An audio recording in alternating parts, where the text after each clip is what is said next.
Pencils down, baby. Down. Here we are. Man, is this number 268? Look at that. Is it 268? How's about that? Damn. Ramble, 268. And I'm Jerry. That's Eddie. What's There's up? Cody. Hey. Look at us. We're just, ain't Couple no of- stopping us now. A few peas in a pod? A few peas in a pod. By the way, oh, God. What? Oh, dear. What happened?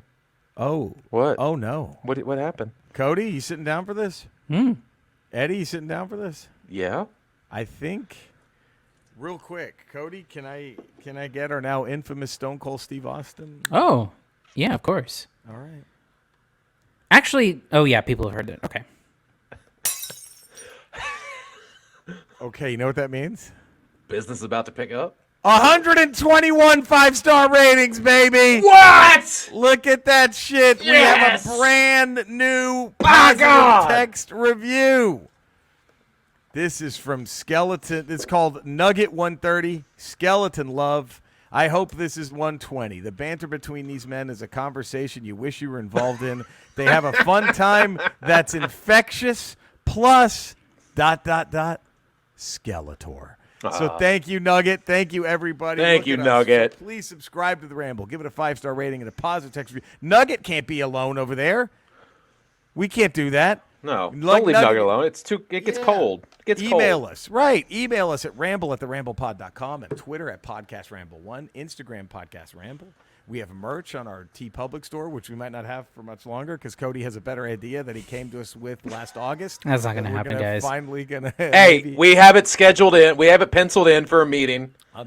But everything's fluid. Stuff It's moves all around. fluid. It's all fluid. Everything's fluid. You know what else? We have a sponsor, everybody. What? How about that? Hempvita.com.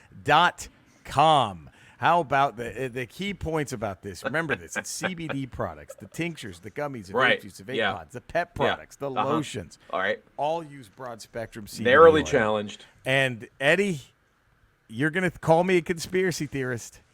No THC. No THC. You're going to get banned off Twitter talking like that. THC. Cody, is that going to be – are you writing a no THC song to follow up your no GMOs? You know, it's one of those things where, you know how when there's a movie out there that's like perfect and then you're like, oh, don't ruin it with the sequel. Of course. You know, I'm a little concerned about that. I hear you. But you have the Godfather 2's out there. Empire Strikes Back is out there. I Sometimes know. the sequel Sometimes can the be better. Yeah. The combustibles, Eddie, you're a big combustible guy. The flowers and the pre-rolls. My middle name. Have Eddie combustible pens. Listen, 0.3% THC. Hempvita will only use industrial hemp grown in the USA. It's God! with no GMOs. It's God! legal. It won't get you high. And all of Hempvita's products meet the 2018 Farm Bill, which is signed into law December of 2018, signed into our hearts December of 2018. Yeah, it did. Tattooed onto my chest. Absolutely. Effectively legalizing hemp at the federal level by removing it from the federal list of controlled substance and classifying it as an agricultural commodity. Hey, before Now- you get to the big thing, can we get the glass break for that? Oh, we'll do that. I think it deserves a glass break. All right, so you ready for that, Cody? Mm-hmm. You think that's good enough? You go to hempvita.com. You type in Ramble. Business is about to pick up. 15% off. Right Hempvita. there. You type in Ramble. Hempvita. Hempvita. Show Hempvita some love. Show us some love. Please go do that. Eddie, I don't like to do this, Yeah. but you love your wife. Oh, yeah. Absolutely. More than anything. Now, if I'm not, there were a lot of nights where you were ready to call the whole thing off because she wasn't aware of the 2018 Farm Bill. I remember those nights on the phone with you. It's A lot of rough nights. It's kind of like talking politics with your family. It's like it's best just not to broach the subject. But she came around, right?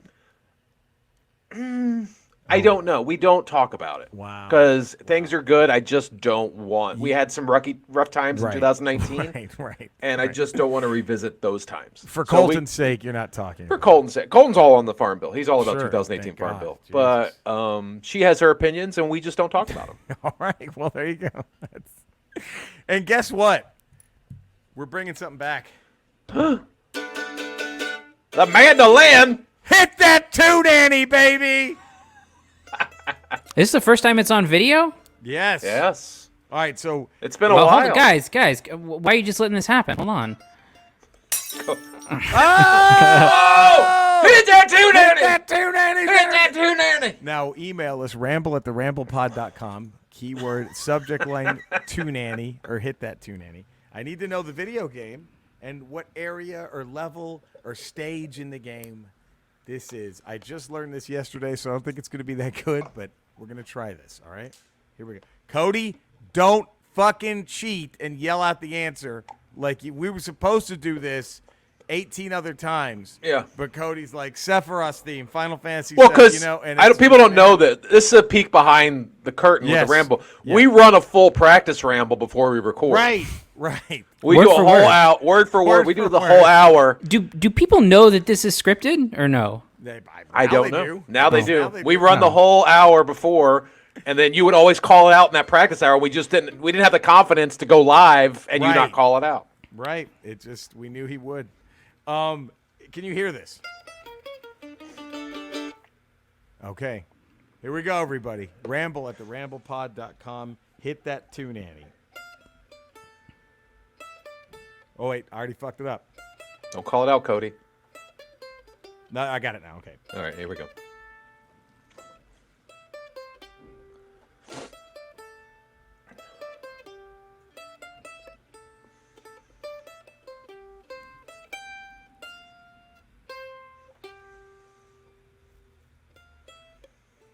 There we go. Cody, it's killing you, isn't it? Mm-hmm. It's killing you not to just scream out what that is. I'm going to mute my mic. I can't. So there we go. Ray's already nailed it, though, right? Ray already knows. Ray totally already knows it. He's screaming it right now. He's screaming it.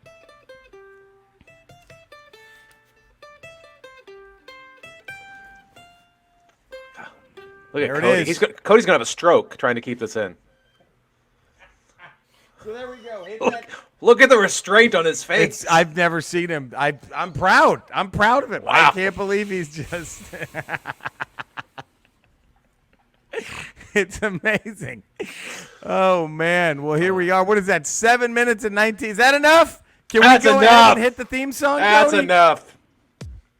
Woo! Now, sing along if you know the words, huh? If you know the words. Okay. How can you tell me how much you miss me when the last time I saw you, you wouldn't even kiss me? That rich guy you've been seeing must have put you down. And you know this. Oh, absolutely. So welcome back, baby, to the poor side of town. Does anyone want to do the?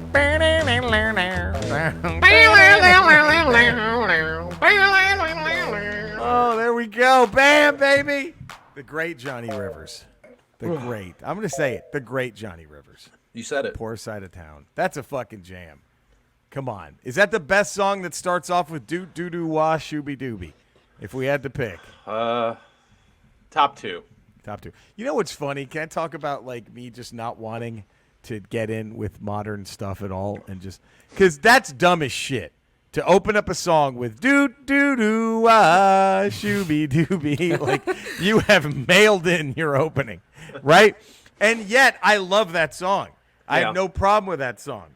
However, I get annoyed every time Pitbull opens a song with like Deem Ba Ba Doo Ba. You know, and I'm like, fuck this idiot. This is so stupid. You know what I mean? Because Pitbull will do the same shit. He'll open up a song by just saying some nonsensical, you know, and then. But this Pitbull has a career because he just jumps on everyone else's song. Wow. Right? Well, Culo was a big hit back in the day. That's where we first heard of him. Was Tiene it? tremendo culo. Remember that one, Cody? Culo? Remember that jam? I don't think so. Baby got an ass and thigh like Trina and J-Lo. Oh, worldwide. Andrea. Dale. Dale, Pitbull and Bud Light, get the party started. Andrea! Do you mind coming in here real quick? Well, you're only bringing her in because they used to date, right? Well, she wishes. That is one of her all-time favorite. Like, you're a Pitbull person. Come close. Is that Jerry? Is that why you shave your head? That is. Is that why you shave your head? Eddie, I was exaggerating. Eddie asked if that's why I shave my head. Did Andrea, just so Andrea can have an orgasm? Wait, is that the only reason? That's the only way she can is if I shave my head. And when I'm having sex with her, I go, hey, people, and Andrea Lassie, get the party started right. Like, darling, worldwide. And then she's like, oh, finally. Eddie said Pitbull's only famous for piggybacking on other people's songs, just jumping on other people. Is that, are you going to defend him? Are you going to, wow. Wow, what she's doing, I can't even see. Oh, Eddie, you should see. You should. Okay, it's a whole lot of this. You ready? Okay, yeah. This is what she did. I take off the headphones to get it right. She goes, that's what you just got. Yeah. Wow. But look, there it is. There it is. Dolly, worldwide. I actually shaved it for the first time ever. With a straight razor? Straight razor. Wow. And all for Andrea. So you can be Pitbull in the dark. Just so I could be Pitbull in the dark. She's a big Pitbull. I don't get it. I don't. How are you like Springsteen and Dylan? Because you like good music. So why do you like Pitbull? Right. Okay. Here it comes. I need to defend myself now because I'm being slandered on your radio. Slandered. It's slandered. This is also video. These are truth bombs. Eddie will tell you this is also video. She just called it a radio show. It is not. It is video. So this is. Tracy likes Pitbull too. So Tracy likes Pitbull. And therefore, by default, I like Pitbull because Pitbull does like every Zumba song. Every song. Because of Zumba. If you can't hear her, it's because of Zumba. What's Zumba? It's that fitness. It's cultural Latino appropriation that white people use to get into shape. Is what it is. They've taken the rich Hispanic Latino culture, and they've used it to get into shape. That's so it's Tybo. So she's a big Billy Blanks fan. She's too. a Billy Blanks person too. Tybo. There it is. She's doing her Billy Blanks right now. Is that a fantasy of a Pitbull and Billy Blanks? Honey, 2-on-1? Pitbull and Billy Blanks a fantasy. A little Pitbull. Oh God, the look on her. I don't even want to. Okay, yep, I guess so. Oh boy, there we go. She's also a Backstreet Boy. Do you think there's any women out there that banged Billy Blanks at the height of his fame and are like now like so much? I bet back in. And they're just like, what was I thinking? Well, now he's back on the Geico ads. That's what I'm saying. But now you see him on the Geico ads, you're like, what was I thinking? I got it. There has to be some regrets out there, right? There's got to be, but maybe not anymore. I don't know. That's a great question. That's man. You know who I think the biggest regret is? Tony Little. Anyone who fucked Tony Little, the Gazelle. Those are the big. Yeah. I mean, he has a sense of humor. I think he's on Twitter. I think he makes fun of himself. So maybe he's mad now that we just shat on him. But that guy, that thing's got to. That's got to be, man. That has got to. Ooh. Oh, does he still have the ponytail? He does. Yeah. He actually still does, Tony Little. He still rocks. Maybe there aren't regrets. Maybe there are no regrets. Cody's too young for this, but you know who I think might also have regrets? Anyone who railed Body by Jake Steinfeld back. Remember him, Eddie? Oh yeah, I had some of his equipment. Did you really? You had some Steinfelds. My brother bought some on an infomercial. I used to use it. Oh shit. You were both Body by Jake in it. We were Body by Jake in it. Look at that, man. That's good. Well, we have an email. Coy James, the first time. Coy Bennett James. Coy Bennett James. I have to say I'm probably the longest listener and supporter of the Ramble to never, ever submit an email entry. 3 Dog Night changed it. I've loved 3 Dog Night since I was a baby, as my dad was a huge fan. I always played it. I carried their famed teal blue tape for decades when I moved from state to state before settling in Arizona in 2006. I had to replace it recently as it wore out. Honestly, couldn't care about the prequels, and just like Holocaust deniers, we should all forget they existed. So I didn't submit anything for that. I did include a couple of guys for the Madden curse, though. Keep up the good work. P.S. The Giants suck. Kiss sucks. Wow. I agree with both those statements. I agree. Eddie, where are you on that? I know you. I know. Cody, you and I are both on Giants suck. Are you a Kiss sucks too? Because I don't know if they suck with Kiss. Eddie, Cody, where do you? We know where Eddie stands on Kiss. Kiss is a tough thing because I think it's objectively bad, but I enjoy. I enjoy I like Love Gun as an album. I think Love Gun's good. It's not bad. But everyone who likes Kiss goes, I know they're bad, but I really like them. Like that's every Kiss fan. Like I know who they are. I know what. But that's like McDonald's, man. It's like it's like you need a Big Mac. Yeah, exactly. So it's like do I? So need... they're the garbage fast food of the music industry. Yeah, like do I need to listen to Lick It Up? No, but do I every so often? Yeah. Now, Dustin Jacobs.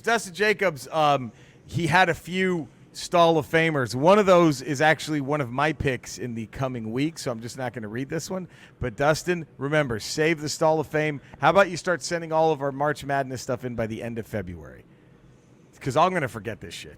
All the ramblers who are getting their entries now. Just make the subject title March Sadness or Madness March or whatever. Yes, do that. That'll help. But and that way we'll have everybody. He has a Good Will Hunting suggested film. Movie is currently taking TikTok by storm. It's a film I hadn't heard of, which brought my attention thanks to an actress I'm developing a horror short with. The film is Megan is Missing.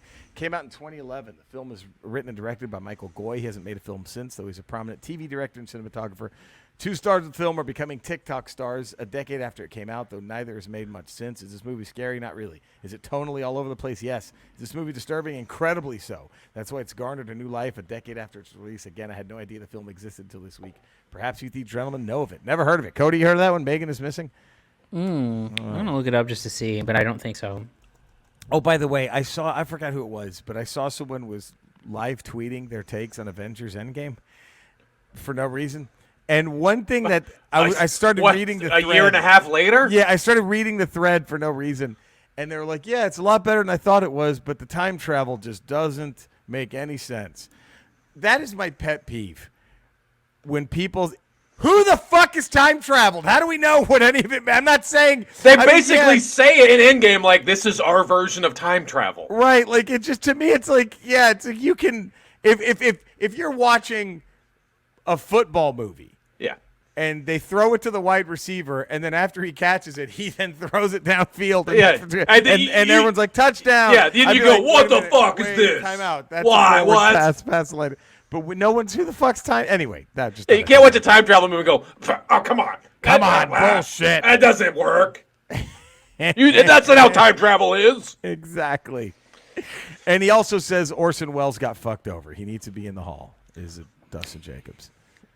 Look, we conducted a fair and free election. It was a fair and free election. I'm with Cody on that. Legacy. Orson was my guy. I'm all right with that. But I guess it's time for the Hall of Fame hat. Are we ready for this?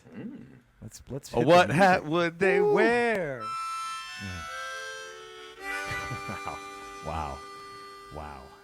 Jesus, that's just something else, man. That harmonica is just something else. Thank you. It's one of those things that I forget is so good. I don't know why I forget it's so good, but every time I hear because you can't believe how good it is while you're listening to it. That's what it is. Exactly. That's the thing. And you're like, wait, that couldn't have happened. And it happened. Yet it happened. I was sitting next to you when it happened. Yeah, you were there. It happened. It's just bonkers. It's just absolute madness. I know. Listener hat. This is the Madden curse one. Michael Miller. Hey, guys. Sorry you've been MIA lately. Between the election and the insurrection, it's been a bit hectic, to say the least. Were you there? What do you mean hectic? What do you mean hectic, Michael? Michael, come on, buddy. Tell us you weren't there. I'm fucking with you, please, of course. Please. FBI is tracking him. Yeah, it's been exhausting. Yeah, I hope everybody's doing well, even Cody. Speaking of Cody, congratulations, Cody, and my condolences on watching the Star Wars prequels. I agree with almost everything he said except for one thing. He thinks Attack of the Clones is way worse than Phantom Menace. That said, here are my entries. Hall of Fame Madden curse. Call me a homer if you must, but I have to go with Peyton Hillis, Madden 12. After winning the cover tournament, Hillis only played in 10 games that season. He had a whopping 587 yards and 3 touchdowns. After the 2011 season, he was dealt away to the Chiefs for almost nothing, and almost nothing exactly what he gave KC. Hillis ended his career with the New York Football Giants in his final 2 seasons. He only carried the ball a total of 99 times. He retired in 2014 at the age of 28, the grand total of 2,832 rushing yards. In addition to all that, the Madden curse reached out to a pair of notable Peytons. Manning and Sean Payton suffered injuries while Peyton Hillis was a reigning Madden cover. # Go Browns. Dustin Jacobs. This is a very long one, he says, but it's Michael Vick as his pick. I'll give you the bullet points because this is long. It's a great category. I'm going to be incredibly biased by saying Michael Vick. Of course, Dustin, diehard Atlanta Falcons fan. Yes. I truly feel this is a deserving winner. He sets the world on fire in 2002, leading the Falcons to a postseason victory at Lambeau, being the only team at the time to have defeated the Packers at Green Bay in the playoffs. Vick gets a Madden cover in 2003. In the third preseason game against the Ravens, Vick breaks his leg and is out for the season. Mind you, this is normally where a curse would show itself and end as many players get injured thanks to curse. However, for Vick, things could only get worse. And, of course, he then, He goes, Vic would have his most successful season as a Falcon in 2004, leading Atlanta to an NFC Championship game appearance against the assholes from fucking Philly. Vic would decline thereafter.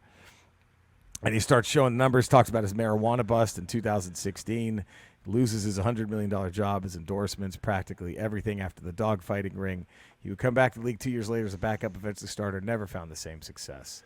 He came back with the Eagles and had a humongous season. Got comeback player of the year. Got a humongous contract from the Eagles. God, do you guys remember his first game back on Monday Night Football where he just went nuts? Yep. Yeah. I had him in. I picked him up in fantasy that week, and I needed a huge game from him. And he had a huge. I think it was 2010. Was it huge? Yep. Something he like had that. a huge year. I think it was. Yeah. He was. So that's why the curse doesn't stick with him, because he had a bunch of bad shit happen, but he came back, and was he the MVP of the year that year?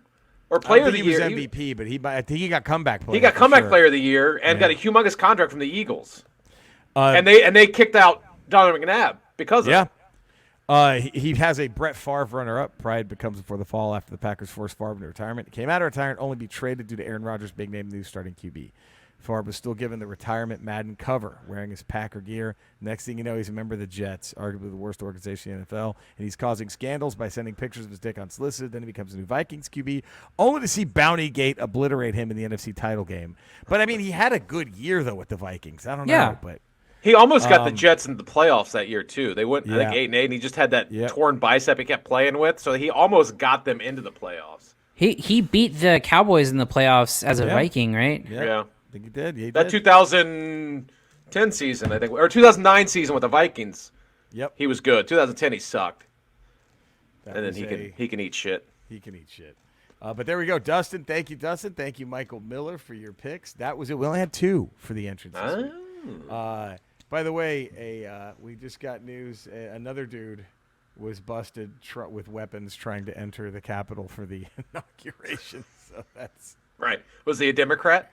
Yeah. Oh, I'm sure. It's Antifa in disguise. Antifa Had to be Antifa in disguise. Sure.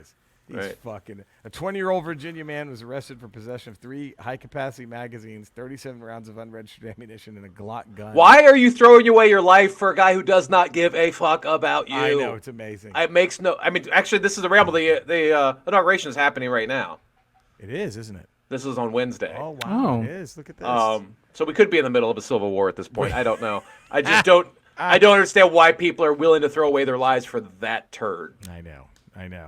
And, by the way, Graham and Faye, 2021. Greetings to the great one, North fellow Ramblers. 2021, it's sure nice to see their neighbors to the south. They're settling back into sunshine, lollipops, and brotherly love. It's been pretty good so far. Classic indeed. The hat, John Madden football video game cover curse. Almost fate decided to remind me of why I thought the Atari video game cover expectations comic I added to my entry last week was so painfully funny. This week's hat has me going through digital PTSD from my nerd youth. Who walks up to the Ramble Hall of Fame podium this week with John Madden football hat? Why, none other than John fucking Madden himself. I'm one of those, he said effing. I said fucking. I'm one of those old school late 70s nerds who grew up with the apex birth of video games, both in the original consoles, Atari and television, ColecoVision, and the emerging PC, Apple, Commodore, IBM market. Before you can get into the Madden NFL series, you have to have managed to survive the original birth of the series in the Commodore 64 a la 1988. What I purchased, and he shows the first ever Madden game, and he has the horrific screenshots of the game as it actually played. That being said, as clunky and buggy as the software was, my dedicated young nerd self would hunker down and weather the storm as my Commodore 1541. Madden started on Commodore? Yeah, with 5 1/4 disk drive, would grind the clunk away for 10 to 15 minutes just to load the goddamn game. 35 minutes on the tape drive version. That's not an exaggeration. It was the birth of the series. But the first curse was on the nerds who bought the game. To be fair, my 350 baud modem with an ancient pre-internet world of BBS fixed that issue. You just don't get Madden 99 and beyond without the video game grind that was Madden Football 89. I'm pretty sure the manual to this game is currently in the piles of magazines in the HOF Stall of Fame right beside the porcelain Shrine of Shame. And his Goodwillow punting Millennial Falcon idea, how boot another dive into 80s buddy cop genre with this underrated comedy classic, the amazing Gregory Hines Billy Crystal vehicle running scare. That's a great one. That? Yeah, I like that one. That is a good one. That's a damn good one. And then we have Coy Bennett James. My first pick, I got to go with Gonte Culpepper. who had a 11-5 Pro Bowl season before the cover and only played 11 games that year and finished with a knee injury at 6'10" while leading the NFL in interceptions. That's got to be up there. My second pick is Gronkowski. He did get injured this year in his 2017 year, but the Patriots also won the Super Bowl, and Gronk still got a ring. So I have to go Sean Alexander. He had such an amazing year behind that OL in 2005, and after that pesky injury bit him with a broken foot in Week 3, Sean was also the first athlete to grace both the NCAA and NFL games. My last and final pick is a guy who's regarded as the cursed starter, Mr. How many fucking picks this guy get? Come on, man. So that's his. But I think he's going to go with Dante Culpepper. Dante Culpepper. Keep up the great work. Eddie, get in on the Monday Night Football Twitch streams, please. I enjoy When the I get a Madden streams PS5, I will. on Madden with Cody and Jerry. Hope to see more. Jerry, I love the Zoom shows. Hook me up with Liz. Okay, deal. Ramble on from the insane one himself, Coy Bennett James. Cody, who was your pick for Madden? So it's interesting because I see the argument for Hillis, but as such a flash in the pan kind of thing, I Right. don't know that it is as far of a fall from grace as a guy who was really established as the best in the game and having a lot of prolonged success, and then just a steep drop off afterwards. Yeah. So I'm going with Sean Alexander. Sean Alexander. Look at that. Wow. Eddie? I was going to go. My original thought was Peyton Hillis. I said that last week too, and I was Yes. going to do that all the way up until this morning, because to me, Peyton Hillis was. No one knew who he was. He got the cover, and then no one knew who he was. Did he get the cover as a joke? But he got the cover. fans It be was like- a. That's the thing that's keeping me not picking him, because it was a fan chosen poll that put him in. And that was the fans probably fucking with it, right? Like, I think it was the fans fucking with it. I think it's like, let's put this guy in there. I think it was a lot of that. So that's why the only Yeah. thing that's the thing keeping him out for me. I was going to go with him. And I thought about it. I was like, you know what? The fans picked him, and I don't know how legit it really was, other than Right. fans just going, let's do Peyton Hillis. Yeah. So I was going to go Vince Young. Ooh. It's a good Vince one. Young, because he was literally set. They were priming him to be the face of the NFL. Vince Young is my pick as well. They were I priming thought- him. I thought about going Michael Vick, but Vic came back. Vic had he a resurgence. He came back. Vince Young had did nothing. not. No. Vince Young Disappeared. should. I mean, right before we saw him take down a college dynasty all by himself, and you thought Tennessee is set. And he came in and he was That's- rookie of the year with Tennessee. You're like, Yep. oh, this does This translate is to it. the NFL. Yep, this guy. It's like what Lillian Gish told Martin Short in Three Amigos. Young man, you have, You have got got it. it. And I was that- like, oh. It's Lillian Gish. Like that. So I had to go Vince Young too. I went Vince Young. I mean, he was even Michael Vick's backup in Philadelphia. So he has to be above Vic when it comes to the Madden. He has to. He has because he I was think- Vic's backup. Yep. Now, next Ramble 269. Yeah. We're going to keep this going. The idea of a sports curse goes into the Hall of Fame. Who's on it? That's a tough one, huh? So the Red Sox, The Red the Sox. Bambino, Cubs. the great Bambino, Cubs. the GOAT. I mean, they broke them, but that still gave them misery for a long fucking time. Well, if you want to add to one of them, the Browns were finally driving and fumbled into the end zone on the 1 yard line. No, So- they weren't. Oh, So Cleveland sports maybe adding to the mix, although all of these curses were broken eventually, but Cleveland sports might be on the The list. Browns haven't won a Super Bowl. But did they have a curse? What would their curse be for the I Browns? think it's Just just Well, it's Cleveland. it's Cleveland sports. the Cleveland sports. So Which- so it had been the Cavs, the Browns, the does Indians. that put LeBron over Jordan automatically for breaking that? I mean, for giving them a ring? He gave Cleveland a championship. Man, because the last championship before that was Jim Brown before it was a Super Bowl, right? The Yeah. NFL It was championship. It was 52 years for the Yeah. for the city of Cleveland. Indians have been to a couple World Series, but that was Yeah, it. yeah, and now they're no longer that, are they? No, well, they're That's- They're Indians for one more season, One and then more I think they're changing. All right, there we go. So sports curse. And, to highlight how fucked America has been in 2021, Graham and Faye sent a Nighthawks at the Diner painting, but instead it's the diner hold-up scene from Pulp Fiction, which is great. So we go. So I guess it's time for open, close, and encore. Cody, the music, baby. Let's rock it. Eddie, here it comes, buddy. Open, close, and encore.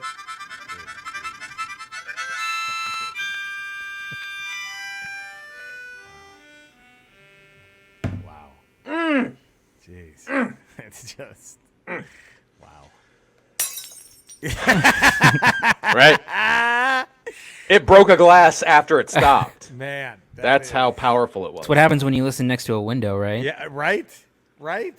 Oh, man. Did you ever hear that famous story where someone came to Jimi Hendrix and said, "How does it feel to be the best at what you do?"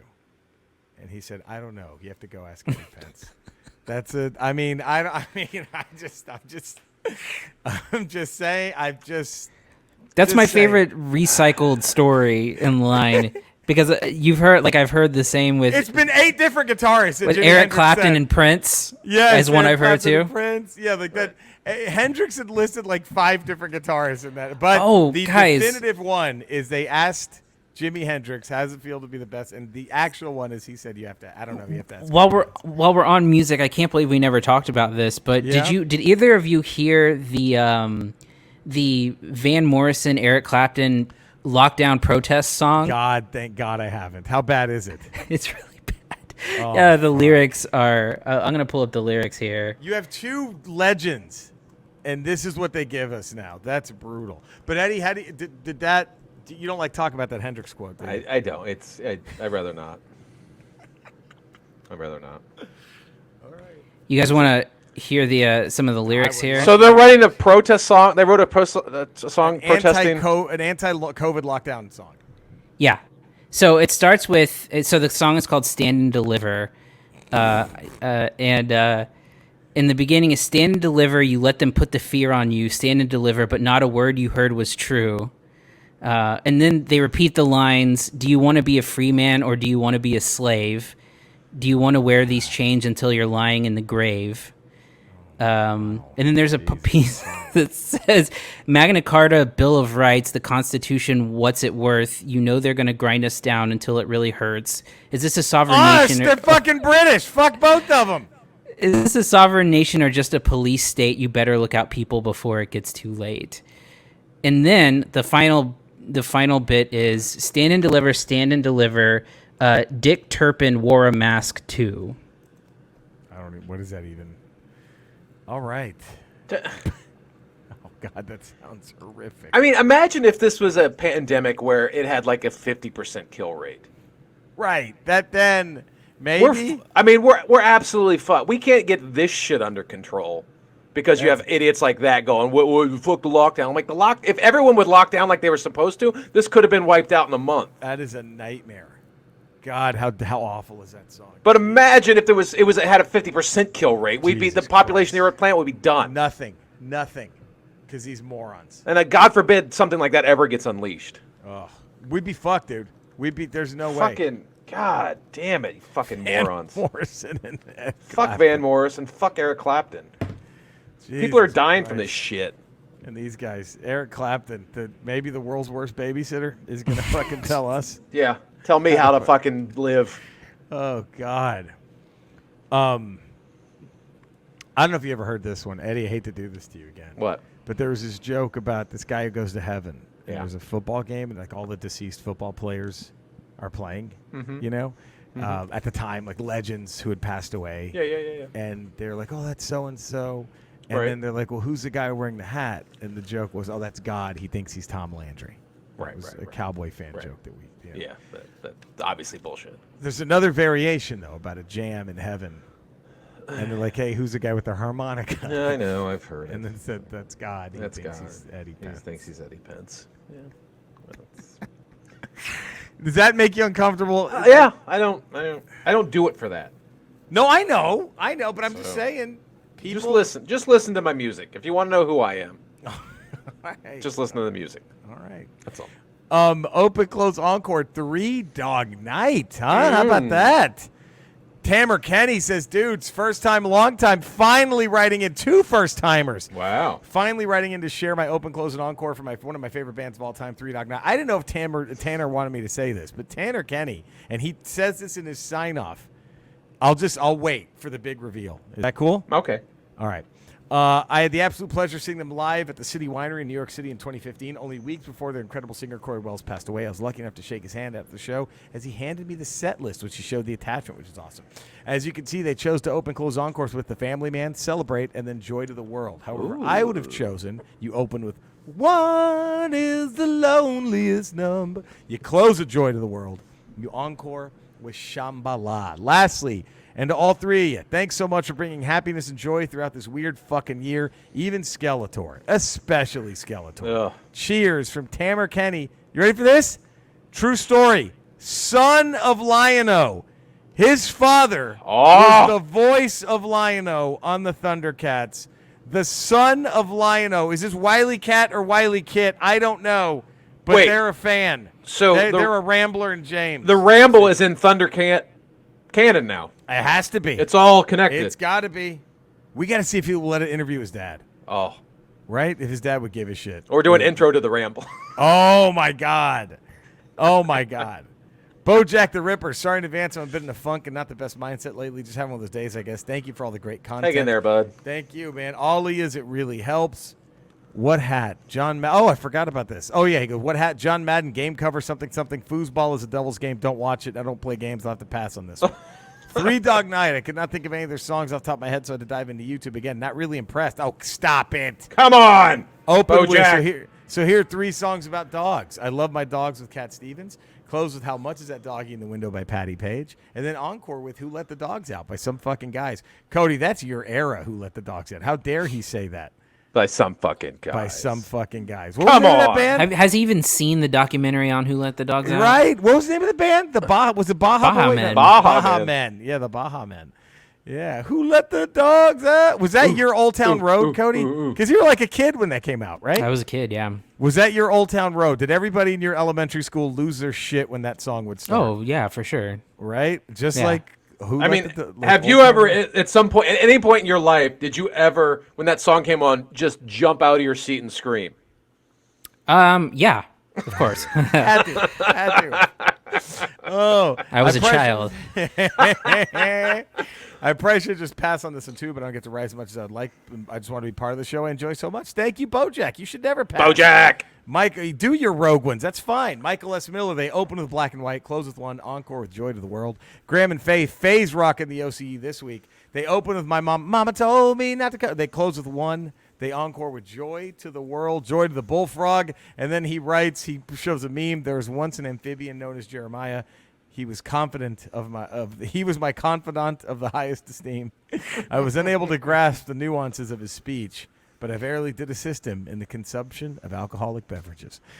Coy James, he goes with his band. The reason he emailed us, they open with Shambhala. They close with Mama Told Me Not to Come. They double encore with Joy to the World and Never Been to Spain. Nice. Dustin Jacobs has them open with one. They close with Mama Told Me Not to Come. Encore, Joy to the World. Eddie? I have open with Mama Told Me Not to Come, Yep. close with one, and then encore with Joy to the World. Nice. Cody? Open with one. Close with Mama Told Me Not to Come. Encore with Joy to the World. Same. Nice. Same. Nice. I have them open with a song that is forever extra loving in my heart because of the awesome, creepy use at the opening of the movie Zodiac. But Easy to Be Hard is what they open with. And then I have them close with one and encore with Joy to the World. Remember that scene, Cody, at the very beginning when you see the car, his first, How can people be so... Oh, fucking great. Now, Ramble 269, let's do this, huh? One of the first ever of the Loud, Soft, Loud, Nirvana inspiration, the Pixies. What would the Pixies open, close, and encore with? Ramble at theramblepod.com. And now, Cody, it's time to read books and play video games. I'm reading books, I'm playing video games. Bring your pussy over here. We're reading books and playing games. Oh.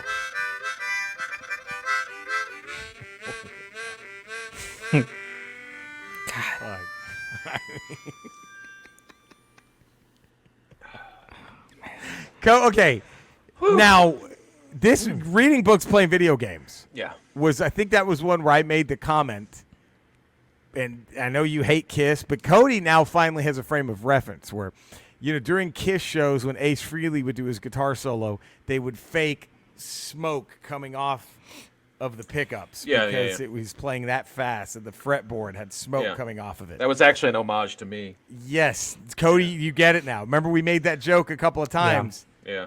Now you get it, right? I know, I get it. Yeah, I mean, what's funny is, Eddie, I'm sorry, but we actually it took about a half hour after that we had to break because all the smoke alarms in my apartment building went off. Not just mine.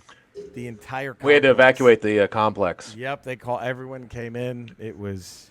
And I remember you were even like, let's just not even go back in. Right. Right. What's the point? Right. I was like, no, we'll do it. We'll go back in. It was and then also everyone was scared there was a fire. And Eddie did a little, I hate to do this, but he put on a free show for everybody outside. And they saw the smoke come out and like, oh. That's where the smoke came from. Yeah, so it kind of eased a lot of, you really set a lot of minds at ease, Eddie. Fire department wasn't happy. They didn't enjoy coming all the way out. Pissed. But the free concert. They didn't mind the concert, did they? They didn't. That's right. There you go. Michael Miller, Jerry, I don't know if I told you this before, but the theme from reading books and playing video games is a lyrical masterpiece and just might be my all-time favorite song. Eddie, look, more of our work being recognized. Just I think it's the perfect marriage between your lyrics and my harmonica. I think so. I mean, come on. I haven't really been playing anything lately, although Caleb and I recently bought Lego Dimensions for the Wii U at the local Big Lot, so I'm sure we'll be playing that sooner than later. Nice. I recently picked up On Time, Princely Life in Funk by Morris Day. Despite the awful title, it's a pretty decent read so far. I'd like to read that. Graham and Faye playing books, and right now he is rocking Success. No time to type silly email to silly podcast. Too busy playing the Outer Worlds, which Outer Worlds is fucking fantastic. I'm just going to say. That is a masterpiece of a game. Right now, I am rocking and rolling with some Animal Crossing, with some Spider-Man Miles Morales, with the Spider-Man DLC, with the Black Cat shit, and of course, I'm still slogging my way and loving, despite the bugs, Cyberpunk 2077. And of course, I'm playing Madden and FIFA with Cody on Monday nights. Eddie, you playing anything right now? I'm still dinking around in Fallen Order. How you liking it? It's getting good. I mean, we met Saul Guerrero. We're on Kashyyyk looking for Captain Torfel. Yeah. So it's I'm having fun with it. That's awesome. Cody, playing anything right now? No, just our game of Madden was the only thing I got to this week. Nice. I was neck deep in daily fantasy stuff this week, which is a problem for me. Your new jam. Yeah. Your new jam. This is Cody. You want to tell the people about this? Eddie, this is pretty interesting. Oh, yeah. So I've been playing on DraftKings, but I also have been playing on this app called Prize Picks, where basically a player you're betting on fantasy points for each individual player on the over and under. So, like, let's say, Alvin Kamara is at 20 points today, and then, like, Nick Chubb is at 15. So I can pick those two players and go over or under their fantasy points and bet money on them. The more I bet, the more I win, and then you can either bet to get both right, or you can flex it and win less money if only one gets right. So a big time problem. Like yesterday, I had a great day, and I have $30 in today, and I'm eating shit right now. So that's gambling. Yeah. That's gambling, baby. Oh God, I can't. Oh man, I couldn't do it. I would fall into that trap. Well, it's fun for me if I'm not putting too much money in, because I've been spending agonizing over. Last night I was agonizing over a Portland Trailblazers Atlanta Hawks game because I had I had money on it. So yeah. Oh man. Oh fuck, that's rough. But I mean, yeah, who would want to watch that? Yeah. Who would want to watch that? Was that the game that Trae Young had 4 fucking points? Did that kill you? No, but I actually won some money on DraftKings last night because CJ McCollum got hurt and he was really highly drafted, and so everyone's points just stalled while I had Enes Kanter and I had Lillard and I had Gary Trent Jr. fuck. And Trent got more minutes because McCollum was out, and I in the last minutes I bumped into winning some money. Oh man, there you go. Oh, that's not too bad, but Jesus. So, Yeah. can anything turn it around for you today? Or Well, I really need Cleveland to have a big second half. Okay. So Nick Chubb in the first half has 5 carries and 12 yards, nice. and that's not good for me at all. And then Austin Hooper only has 1 catch, which is also not good for me. Ah, fuck. I'm sorry, man. Now, real quick, do I make an example out of Manny Avalar? He sent an email that I just got. Do I What? make an example out of him? Dude, and I read you it? should make an app. Yeah. Do I make an example or do I read the email? Do I make an example out of him? We have firm deadlines, man. We can't have be doing firm this. deadlines. You got to get these in by Saturday night. But to Manny Avalar, Jerry, Eddie, and Cody, I pray this gets you in time before taping. Hope you all have been great. And the playoffs stress-free for 2021 at the start of the NHL. We got plenty to look forward to, although as of Sunday, my LA Kings have blown 2 3-1 leads in the first 2 games of the season, so I can officially say I'm done with the season. Hall of Fame, I'm going to go with an OG curse as a 49ers fan, Garrison Hurst. Was he a Madden curse guy? I forgot about that. Yep.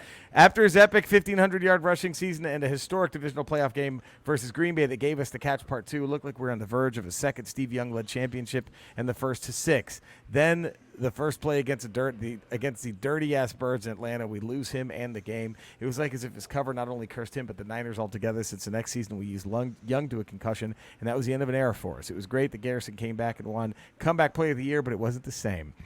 Open, close, encore, casual fan when it comes to Three Dog Night, so I'm going to be hitting on the obvious ones. Open with Never Been to Spain, which is ironic because the show we're watching them in is in Madrid, okay? Because this show we're watching them in is in Madrid. Nice. You close with Joy to the World. You encore with One. This is originally going to be my close, but after watching The Fresh Prince, where they get thrown in jail and their cellmate sings this song in an operatic voice, I knew this had to be the closer, encore. Books and games, I reread the Deceased series right now with 2 issues. It isn't that bad. Lots of people compare it to Marvel Zombies line, which I'll never read, so I'll give that a look after I finish this one. Games I'm playing, still playing BioShock 1 whenever I get a free kid-free hour to play. And I did start Just Cause 4. It was free on the PS Plus, so I'm getting into that right now. There we go. Think of Nice. that, see? Nice. But pretty pleased. Saturday night. Saturday night. Pretty SATURDAY. Right, Bay City Rollers. I think I speak for everyone when I say DAY. don't ever fucking do that again. Wow. Wow. Cody on the boards. See, I didn't want to have to be, Cody is good at the bad cop. I will give him that. That's Cody's. Oh, he's breaking shit. Watch Fuck. the fuck out. Man. Amazing. All right, so Cody, I guess it's the time Oh, is it time?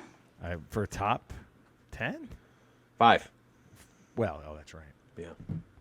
Oh, that's It's right. the time of the show where we rank the top 10. Five. There we go. Oof. I like that we ended on the most subtle of the harmonica playing. It is great, right? It really is perfect. It really is. It's like a nice palate cleanser after. Right. It's an aperitif. It's a bit of Yeah. an aperitif. After getting just barraged with brilliance. Yeah. After getting your hair blown back by the last one. Right. Yeah. This was tough. Top 5. Eddie, could you do 5? I scrounged up 5. Same here. BoJack the Ripper, I could only do 3. Number 3, the end credits. Number 2, the opening crawl. Number 1, the score by John Williams. That was fun. Thanks for reading, Jerry. Until next time, ramble the fuck on, everyone. BoJack the Ripper. Michael Miller, top 5 best moments of the prequels. Honorable mention goes to the Ramble's very own Dex, the way he hugs Obi-Wan with his upper arms while pulling his pants up with his bottom arm. Such a bold acting choice. Pure genius. I really can't understand why we never saw that actor in anything else. # no Dex, no peace. Number 5, Anakin slaughters the Tuskens, Attack the Clones. Easily the best scene. It was otherwise the worst Star Wars movie ever. The only thing that sucks about this scene is how short it is. It's like Donald Trump's dick in an Ohio swimming pool in December short. Editors note the term worst Star Wars movie ever only applies when talking pre-Rise of Skywalker Star Wars. Number 4, Yoda force slams the Royal Guards, Revenge of the Sith, when Yoda enters Palpatine's office and force slams the 2 Royal Guards against the wall, knocking them out with absolutely no effort at all. Hysterical. The only reason I didn't include that is because it's like 0.2 seconds long. That's the only reason I didn't put that on my. I thought about that. I was like, no. Same thing when he does that little double flip on Kashyyyk and beheads the 2. Yeah. Clones. I was like, that's 2 seconds. Number 3, Anakin bursts into flames, Revenge of the Sith. Growing up, I always imagined this, and it was more horrifying than I ever imagined. I mean, seriously, can you imagine being a burning stump of a Sith Lord and your best friend just stands there lecturing on morality while you're literally burning to death? Unpopular opinion, Obi-Wan's a bit of a cunt. Number 2, Darth Maul pacing during the final lightsaber duel when the Ray shield gates close, separating Obi-Wan, Qui-Gon, and Darth Maul. While Qui-Gon falls to his knees in meditation, Maul paces back and forth, seething with rage, like a caged tiger waiting to pounce the first opportunity he gets. And number 1, Darth Vader's first breath. I mean, come on. This is a moment we were all there to see. The birth of Vader, the mask lowers over his face, the dome snaps in place, and the iconic breathing begins. And you actually see the smoke move as Vader exhales his first breath. Just a brilliant image. All right, guys, that's all I got for this week. Hashtag Ramble On. Hashtag Idiot for Life. Hashtag Cody loves Jar Jar. Stay safe, everybody. Bye. That is slander. Wow, Cody's That's worse than anything Joe Santos ever said about you. Oh my Yeah. God, it is. It is. I don't like that at all. Missing a having a boom. Graham and Faye, having dug deep, they cheated. They cheated. I'm just going to say this. Having dug deep into the best moments of the prequels, Faye made an excellent point while trying to establish the parameters of this top 5. Ramble, rule bender enabled. Rogue One, technically a prequel. Wow. Donnie Yen versus the Stormtroopers in full-on Akira Kurosawa mode. Ramble, rule bender disabled. Part number 4, Revenge of the Sith, the tragedy of Plagueis the Wise.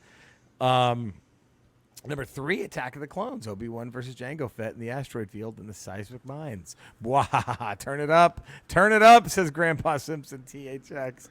Number 2, Revenge of the Sith, Obi-Wan versus Anakin on Mustafar. And then now to the squash match. And the number 1 pick, I'm sure very Melway run the board on all the Rambler entries this week. The Duel of the Fates battle. What else could be number 1? Possibly the best lightsaber duel in the Star Wars cinema canon thus far. When Darth Maul fires up the second red blade in his dual lightsaber and the John Williams Duel of the Fates begins to play, the nerd shivers start to tingle. Then, the internet came along and ruined this for me. The internet sing-along version of Duel of the Fates. I accept no responsibility for altering your Duel of the Fates enjoyment. Should you click on the link? I'm not doing it. I'm not doing it. And with that, sadly, back to reality. Oh, man. There it is, man. Stay strong. Stay 6 feet back, everybody. Stay safe, Ramblers. Ramble off, Graham and Faye, Winnipeg A. Absolutely. Thank you, Graham and Faye, for all the heroic work you guys do in the front lines there medically. And everybody, Don't listen to Eric Clapton. Yeah, don't listen to Eric Clapton, Van Morrison. Listen to Graham and Faye. Top 5 prequel moments from Justin Jacobs. Anakin versus Obi-Wan and Sith. It's kind of the point of the prequels, and it would be higher, but the cross-cutting to Yoda versus Palpatine was shit. Darth Vader being pieced together up until no ruins it. It's what you've waited 3 films for. I played it over my mind how I would have done it differently and would have had Anakin choke Palpatine, not kill him, but choke his ass. Then let him go when he realizes Palpatine is all he has left. But it would also foreshadow how the next trilogy ends. That would have made for the perfect ending, but George said, just say no. In the comics, he actually does that. Ah. In the Darth Vader comic series, after that, he goes and he chokes him, and then Palpatine puts him in his fucking place. Oh, whoops his ass, huh? Whoops it. He just electrocutes the fuck out of him. Oh, shit. It's because there is that moment where he does, like, go to choke Palpatine, and then Palpatine's just like, bitch, stand back. Wow. That happens in the comics. And I was like, fuck, if that had happened in the film, so much better. Yes. But yeah, they put that, Disney put that in 15 years later in the comics. Wow. And number 3, Padme fighting in the arena in Clones. I'm a Natalie Mark. I can't help it. Number 2, Yoda, Anakin, Obi-Wan versus Count Dooku in Clones. Seeing Yoda wield a lightsaber was so dope. I know it's probably a controversial statement, but I don't care. Also, if you hadn't already seen the original trilogy, this fight should have told you the Jedi were fucked. Dooku survives the 3 best Jedi in one fight. And number 1, Duel of Fates, Obi-Wan, Qui-Gon versus Darth Maul and Phantom. It's the best lightsaber duel, period. Too bad it's wasted in the worst prequel film. Yeah, Dustin agreeing with Cody on that one. Manny Avalar, top 5, the pod racing scene, because it was just great visually, and it showed a great pastime in Tatooine. Wish they had more renditions of it in later films, to be honest. Number 4, the moment we see the plans to the Death Stars. Definite, I know what that is moment, and perhaps the most memorable part of Attack of the Clones. Number 3, the Maul versus Qui and Obi-Wan. I mean, come on, sure we all popped our lightsaber when Maul releases his second blade. Plus, I'm sure we can all sing Duel of the Fates word for word or sound for sound. Number 2, the Obi versus Anakin fight. One of the 2 main moments we were waiting for when they found out they were making a prequel trilogy. Plus, it gave us the Oscar-nominated quote of, "I hate you!" And then number 1, Order 66, the annihilation of the Jedi. Watching our beloved Jedi get taken out by one was a tragedy we couldn't turn away from. Taken out one by one, I mean. From the badass Plo Koon, the blue chick, and Beldar Conehead's uncle get double-crossed. Come on. For a second, we thought even Yoda was going to get it. Wish it would have made Chewie save his ass. Now the addition of Ahsoka's story has made the moment much more amazing. Yeah. Man, what a great start to the year, right? I hope this country gets better next year because we have absolutely no room for it to get worse. But thank you guys for providing the funny and enjoyment a few hours each week. Jerry's still waiting for the return of Name That Tune Nanny. Guess what? Bam! You got it. Bam! You guys have a safe and trouble-free week. Thank you, Manny. Man, this was tough. Eddie, I really want to read that comic now where fucking Palpatine just fucking puts Vader down for that shit. Yeah, it's pretty good. Cody, could you do 5? Well, I don't think so because I feel like it would just be all either like the pod race would probably be in there. Yep. And then like 4 lightsaber battles, and then there you Right. go. And then that's basically it. Pod race got honorable mention. I just thought it was like a few minutes too long. But it was a highlight of the movie by that and the lightsaber fight were tremendous. My number 5 is the Anakin versus Obi-Wan. Not their fight, because I thought that was boring as shit, but the song. The ba ba da ba ba ba ba. That music was tremendous. My number 5 is when you first see Obi-Wan and Qui-Gon in Episode 1. They're getting ready to do they get the gas shot at them, and then they come out, and you finally see them draw their lightsabers. Yes. And it's the first time we see Jedi draw their lightsabers outside of the original trilogy, and then you see them force push and do the fast run. So you actually see it's the first time you see Jedi powers other than lifting rocks and shit. Yeah. So that was kind of cool. My number 4, another song. I'm cheating. I'm just gonna go John Williams score. Because not enough credit is given for John Williams for he composed his ass off for the prequels. Yeah, he did. And it's the Across the Stars, the love theme for Attack of the Clones. The da, da, da, Yeah, da, it's the only thing in that love story that's good. Yes, is the music. It's tremendous. I got goosebumps watching the trailer for Knights of the Old Republic when they used that song in part of the scene. The music's great. The acting and the dialogue between those two is horrific. awful. But when they used that music in Knights of the Old Republic, it made me love it. I'm like, oh, that's right. That was a great song. Yeah. I was like, oh, yeah, because I just didn't. So, yeah. What's your number 4? In the arena in Attack of the Clones, when you see all the Jedi strike all their lightsabers throughout the crowd. Yeah. Because as a kid, you always wondered what that would look like. Right. And that was the first time you see the army of Jedi with 100 lightsabers in the background. You're like, oh fuck. That was dope. Yeah, I did like that. Number 3, I'm gonna go John Williams again, and the Duel of the Fates song. Wow, that's number 3. That's number 3. All right. My number 3 is the Darth Plagueis the Wise scene. That whole scene. Yep. My number 2 is the scene that accompanies Duel of the Fates. The Darth Maul, Qui-Gon, Obi-Wan lightsaber. Nice. And the whole thing. The whole fight is awesome. And I do love even more so after he kills Qui-Gon, the way he has that extra pep in his step as Darth Maul is pacing back and forth, staring down Obi-Wan like, you're next, motherfucker. Yeah. You're next. I loved it. What was your number 2? When they finally put the mask on Vader and he starts to breathe. My number 1 is the Plagueis. Okay. The not from a Jedi. Not from a Jedi. I think that encompasses the whole point of the prequels. Yeah. That's the fall. That's where Anakin finally. That's the final push. I think was that. Right. And then my number 1, which to me, like the Darth Plagueis scene, is probably the pivotal moment in the prequels, and I didn't realize how pivotal the Duel of Fates was. That's my number 1 scene, is the Duel of Fates. Yep. How pivotal that was until I saw Dave Filoni discuss it a few weeks ago about that's what Duel of Fates was. It was literally the fate of everything moving forward. Who won that lightsaber battle? Who was going to be in that? Yep, that's great. And the fact that Maul killed Qui-Gon put the entire galaxy on a different trajectory. Because had Qui-Gon defeated Maul and raised Anakin, way different story, way different path. Because Obi-Wan was not prepared to be a mentor. So, to me, going back and hearing Dave Filoni talk about it and go, that's what the Duel of Fates was. Because it's not made clear in the fucking movie because it's not a good movie. Right. But going back and Dave Filoni being able to understand that and express that, you're like, oh fuck, that was the pivotal moment of the entire franchise. Absolutely, they should have done a much better job talking about that, right? Or doing something. But yeah, but I'm gonna get. You know what? I'm gonna go rogue here and guess. If Cody had time, number 1 would have been when Anakin sees Padme and says, "Are you an angel?" I'm gonna say that's a great moment. I'm gonna say that's a really great moment. Actually. I'm gonna say number 2 is anything Watto did, any Watto involvement. I'm gonna go would be Cody's number 2. Love Watto. You like the old Jewish stereotype. Yeah. Oh yeah, I mean, all the stereotypes are great, but that's a really good one. So the Rastafarian, the Jewish stereotype, or the old Chinese trader stereotype? Which is your favorite? You know what? I have to say the old Chinese stereotype because it's just so incredibly overtly racist and horrifically. Yeah. How about when Watto goes, "Hey, what do you know?" and he does little fist punches. Hey, Anakin, is that you? What do you know? Hey, what do you know? I'm surprised that Watto hasn't made an appearance. I'm surprised he didn't have on a completely like red jumpsuit. Oh, that's like an Adidas red jumpsuit. Tracksuit. Hey, what do you know? And he's eating. Why was he not eating something? Oh, man. Well, there we go. Thank you. There it is. You know where to find us. Another Ramble in the books. Cody, did we do it? Did we get you out in time? Yeah, absolutely. And I think that deserves a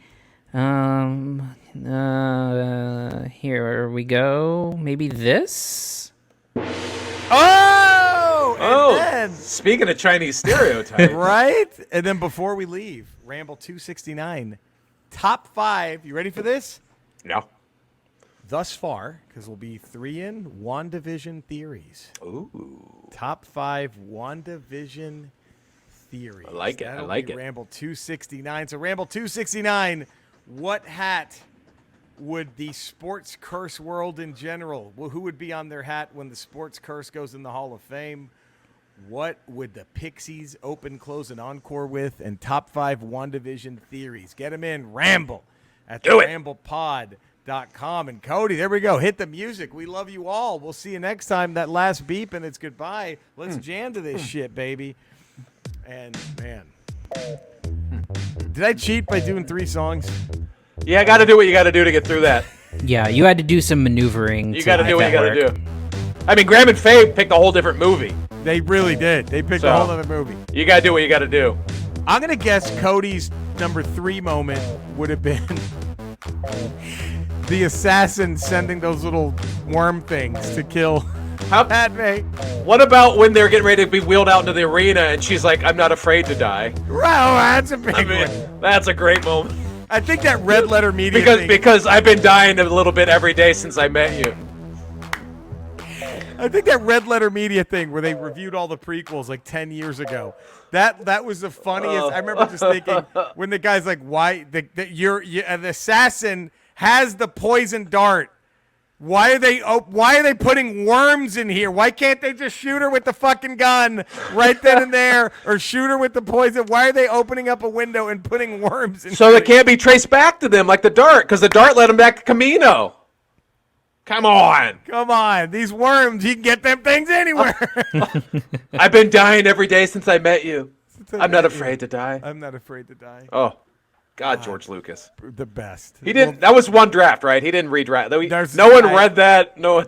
He just wrote it. I'm going to guess he wrote it as they were filming it. I'm putting money on it. He's like, "Guys, just here. We'll build the sets. And I'll tell you what to say. Just say you're not afraid to die. You've been dying a little bit every day since you came back into his life." Action.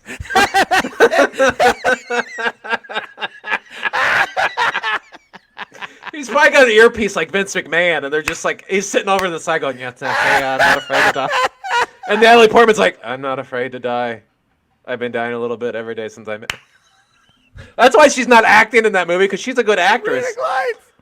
But what she's just. What if the Duel of Fates was a screw job? It was going to be completely different, and he just runs out and has Maul kill Qui-Gon instead. Oh, fucking A. Well, there we go. We love you guys. We'll see you next week. No, tomorrow. Tomorrow for Good Willow Hunting. Uncle No, tomorrow is Vacation. And then Uncle Buck. Oh, this is exciting. All right, well, we love you guys. Thank you for tuning in. We'll see you next time. Have a